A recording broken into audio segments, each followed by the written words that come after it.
Layered control is what makes complex texture look intentional rather than messy.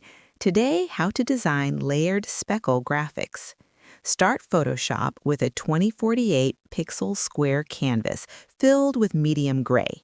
Add a new layer, fill it with black, and apply Add Noise at roughly 75% Gaussian monochromatic. Open levels and isolate speckles, then switch blend mode to screen. Duplicate the layer twice, scaling one slightly larger and blurring it to simulate depth. Lower opacity of each layer differently so variation builds gradually. Group all speckle layers and apply a mask to subtly fade edges. Toggle layers